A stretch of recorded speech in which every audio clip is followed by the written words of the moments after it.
semoga kehadiran kita dalam majlis ilmu ni dia akan menjadi satu ibadah. Sebab bila kita sebut tentang ibadah, ibadah itu mempunyai makna dan juga pengertian cukup luas, iaitu ibadah bukan setakat solat, bukan setakat puasa, bukan setakat zakat, bukan setakat haji, tetapi hadir dalam majlis ilmu juga boleh jadi satu bentuk ibadah. Begitu juga dengan iktikaf dekat masjid dan dekat surau juga boleh menjadi satu bentuk ibadah, dan juga bersedekah juga boleh menjadi satu bentuk ibadah, di mana ibadah itu mempunyai berbagai-bagai jenis ibadah, iaitu kita ada ibadah khusus, kita ada ibadah umum, kita ada ibadah lisaniah, kita ada ibadah badaniah, kita ada ibadah tarbiyah, kita ada ibadah maliyah, kita ada ibadah sarbiyah, kita juga ada ibadah ijabiyah. Pernah dengar ke tak pernah dengar tuan? Ini menunjukkan kepada kita bahawa ibadah itu cukup banyak, iaitu contohnya ibadah khusus, iaitu ibadah khusus itu maksudnya ibadah yang diperlukan kepada kita semua sebagai umat Islam, iaitu solat 5 kali satu hari, berpuasa pada bulan Ramadan, zakat dan juga naik haji, itu termasuk dalam ibadah khusus. Dan ibadah umum itu pula ialah ibadah kita buat yang melibatkan orang lain, yang melibatkan anggota masyarakat, yang mempunyai kaitan dengan fardu kifayah, iaitu contohnya solat jenazah, itu termasuk ibadah umum. Bermakna ibadah yang kita buat iaitu melibatkan umat Islam yang lain. Jadi tuan-tuan yang sekalian, begitu juga dengan ibadah karbiyah, iaitu istilah karbi itu berasal daripada kata kalbu, iaitu apa yang ada dalam hati kita. Bermakna itu juga boleh menjadi satu bentuk ibadah, iaitu contohnya kita baik sangka pada Allah, dia boleh menjadi satu bentuk ibadah. Kalau kita buruk sangka pada Allah, dia akan bawa pada tuan-tuan. Sebab itulah perempuan yang sekalian, begitu juga dengan ibadah lisaniah, iaitu daripada kata lisan, bermakna setiap lapas yang keluar daripada mulut kita, setiap perkataan yang kita lapaskan boleh menjadi satu bentuk ibadah. Contohnya doa boleh menjadi satu bentuk ibadah, baca Quran boleh menjadi satu bentuk ibadah, salawat boleh menjadi satu bentuk ibadah, zikir boleh menjadi satu bentuk ibadah, wirid dan juga sebagainya. Jadi perempuan yang sekalian, begitu juga dengan ibadah maliyah. Maksudnya ibadah maliyah itu ialah kita gunakan harta, kita gunakan wang ringgit, kita gunakan kekayaan yang ada pada kita, iaitu untuk melakukan kebaikan. Iaitu contohnya kita gunakan harta kita untuk bantu bina masjid, untuk buat sekolah, bagi makan pada anak-anak yatim piatu, tolong orang-orang susah, orang fakir miskin dan juga sebagainya. Jadi itu juga boleh menjadi satu bentuk ibadah. Begitu juga dengan ibadah-ibadah lain. Sebab itulah perempuan yang sekalian, iaitu bila kita sebut tentang ibadah, kita kena berhati-hati, kita kena jaga-jaga. Sebab ibadah itu kadang-kadang kita tertipu sewaktu kita melakukan ibadah, iaitu orang boleh terpedaya. Sebab itulah bila kita nak melakukan satu ibadah, contohnya solat, iaitu nak belajar solat mesti ada guru, nak baca Quran juga mesti ada guru. Sebab itulah saya masih ingat waktu saya mula-mula masuk agama Islam, saya belajar bersolat. Saya belajar gerakan bersolat kawan, iaitu gerakan solat pun saya minta ustaz tolong tunjuk ajarkan supaya gerakan itu dalam keadaan betul. Dan saya juga belajar cara-cara untuk baca Al-Fatihah, iaitu bacaan-bacaan dalam solat. Sebab itulah perempuan yang sekalian, sebab itulah bukan senang untuk hafal bacaan dalam solat, terutamanya bagi seorang saudara baru yang baru saja beragama Islam, apatah lagi daripada keturunan Cina. Lagi susah dia nak hafal tuan. Dan itu merupakan perkara biasa. Sebab itulah kita perlukan guru untuk membimbing kita. Begitu juga dengan baca Quran. Sekarang ni kita ada VCD, kita ada DVD, kita ada kaset dan sebagainya. Tetapi nak belajar baca Quran mesti ada guru tuan-tuan. Sebab kalau kita tidak mempunyai guru, maka syaitan akan menjadi guru pada kita. Dan itu yang berlakunya berbagai bentuk ajaran sesat, iaitu ada setengah-setengah mengaku dirinya Nabi, ada yang mengaku dirinya Rasul, ada yang mengaku dirinya boleh mempunyai mukjizat dan juga sebagainya. Sebab itulah mereka belajar tanpa mempunyai guru. Maksud dia ialah guru yang mursyid, guru yang diyakini. Begitu juga dengan tuan-tuan guru yang berkelayakan, termasuk juga ulama-ulama yang berkabar. Sebab itulah tuan-tuan yang sekalian, sebab kita berdepan dengan berbagai musuh yang sentiasa memperdayakan kita, yang sentiasa membuatkan hela sampaikan kita tertipu sewaktu kita melakukan ibadah. Dan di antara musuh-musuh kita ada banyak, iaitu musuh yang kita nampak, musuh yang kita tak nampak. Musuh yang tak nampak pada Islam ada dua, iaitu syaitan tuan. Syaitan kita tak nampak, tapi syaitan itu wujud. Dan kita biasa dengar perkataan syaitan. Tapi berapa ramai di antara kita tahu tentang latar belakang syaitan? Sebab itulah perempuan semestinya kita mesti kenal dengan syaitan. Tapi ada orang buat kenyataan, iaitu lebih baik kita berkawan dengan syaitan yang dikenali daripada berkawan dengan malaikat yang tak dikenali. Pada kenyataan itu tak betul, tuan. Kalau kita kenal dengan syaitan, lagi kita tak boleh percaya pada syaitan. Lagi kita tak boleh berkawan dengan syaitan. Apatah lagi minta pertolongan syaitan, menjadi hamba kepada syaitan, pengikut-pengikut pada syaitan. Sebab itulah perempuan yang semestinya, iaitu syaitan itu merupakan kejadian daripada Allah, iaitu syaitan itu daripada keturunan iblis. Syaitan juga merupakan daripada keturunan jin. Jadi mungkin ada di antara kita yang agak keliru, kenapa pula syaitan itu daripada keturunan iblis, syaitan juga kita sebut sebagai keturunan daripada jin. Dan sebenarnya iblis itu apabila dia bercampur dengan jin, apabila dia berkahwin dengan jin kafir, jin betina, maka lahirlah anak-anak yang dikenali sebagai syaitan. Iaitu iblis itu merupakan panglima, iblis merupakan jeneral, iblis merupakan ketua yang akan mengarahkan anak-anaknya untuk melakukan kerja bagi iblis.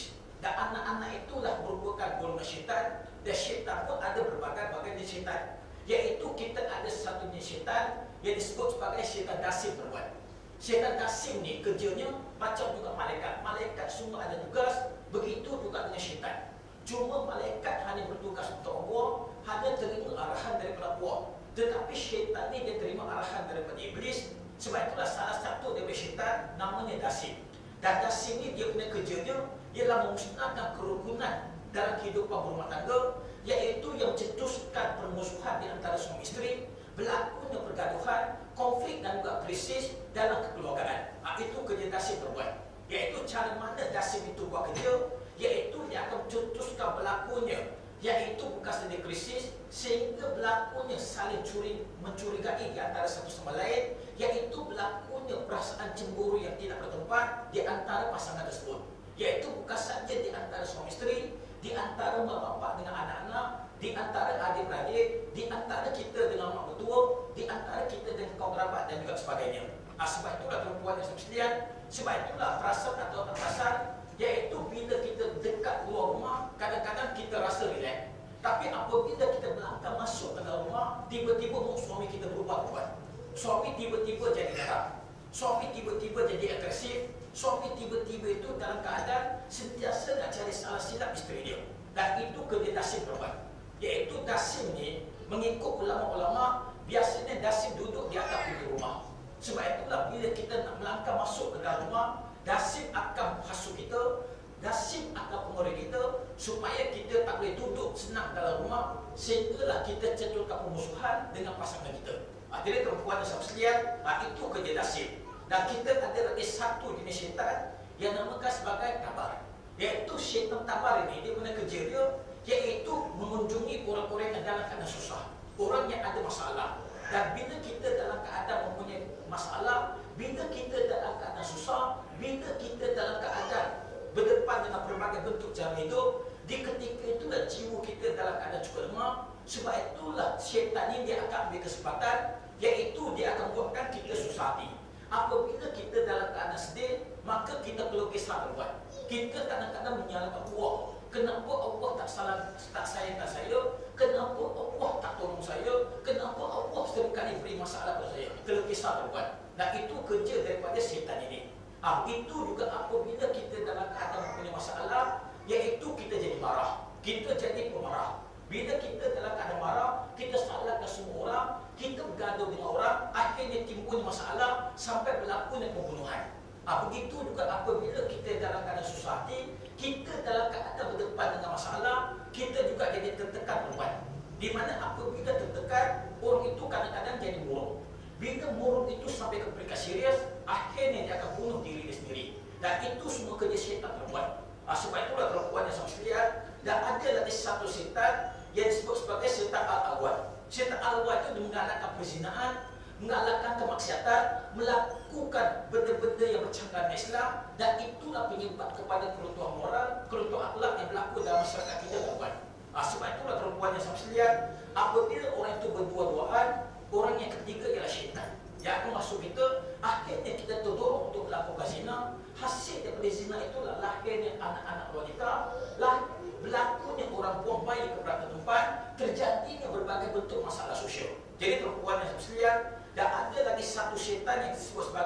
syaitan maswat. Syaitan maswat itu dia punya kerja dia, iaitu mengadakan pembohongan, iaitu mengajak orang melakukan pembohongan, mengajak orang melakukan penipuan, iaitu mengajak orang buat fitnah, buat benda-benda yang tak baik, sehingga akhirnya memusnahkan orang lain. Satu lagi jenis syaitan namakan sebagai syaitan zanabur. Syaitan zanabur ni dia punya kerja dia, iaitu suka berkeliaran di tempat-tempat yang dipenuhi dengan manusia, iaitu bertujuan untuk mewujudkan permusuhan, perselisihan, sehingga berlakunya pertempuran di antara manusia dan berlakunya perpecahan kepada manusia sebagaimana yang berlaku pada hari ini. Sebab itulah perempuan yang sama sekalian, dan kerana itulah maka kita kena berhati-hati dengan syaitan. Kita mesti kenal dengan musuh kita. Kalau tidak, syaitan akan memperdayakan kita waktu kita sedang melakukan ibadah. Dan di antara tanda-tanda kita tertipu sewaktu kita melakukan ibadah, iaitu apabila timbulnya perasaan riak, timbulnya perasaan sombong, timbulnya perasaan angkuh, timbulnya perasaan nak tunjuk-tunjuk waktu kita bersolat. Itu tandanya kita tertipu dalam bersolat tuan. Sebab itulah perempuan yang sama sekalian, itu yang pertama. Yang kedua pula musuh yang kita tak nampak ialah nafsu. Sebab itulah Islam minta kita kawal nafsu, Islam minta kita tundukkan nafsu, Islam minta kita pimpin nafsu ke arah kebaikan. Jangan sampai kita dikuasai oleh nafsu, menjadi kadam kepada nafsu. Sebaliknya kita menjadi tuan kepada nafsu, kita yang mengarahkan nafsu. Itu musuh yang kita tak nampak. Dalam masa yang sama kita berdepan dengan musuh-musuh yang nyata, iaitu musuh yang kita boleh lihat. Musuh nyata itu juga ada dua. Yang pertama ialah dunia. Sebab itulah siapa-siapa menjadikan dunia sebagai matlamat dia, akhirnya dia akan dilalai oleh dunia, akhirnya akan ditipu oleh dunia, dan akhirnya jadi alat kepada dunia. Sebab itulah dunia seringkali menyebabkan kita tak khusyuk dalam solat tuan. Pasal apa orang itu tak khusyuk dalam solat? Salah satu sebabnya asyik fikir pasal dunia, fikir pasal untung rugi dalam perniagaan, fikir pasal benda-benda yang berlaku dekat dunia, sampaikan dia tak boleh nak fokus dalam sewaktu dia mendirikan solat. Sebab itulah perempuan yang sama sekalian, sebab itulah dunia bukan merupakan matlamat, dunia hanya merupakan alat, dunia hanya merupakan wasilah, dunia hanya merupakan gelanggang, dunia hanya merupakan jabatan, dunia hanya merupakan landasan, dunia hanya merupakan kebun untuk kita bercucuk tanam, untuk kita tuai hasilnya di akhirat.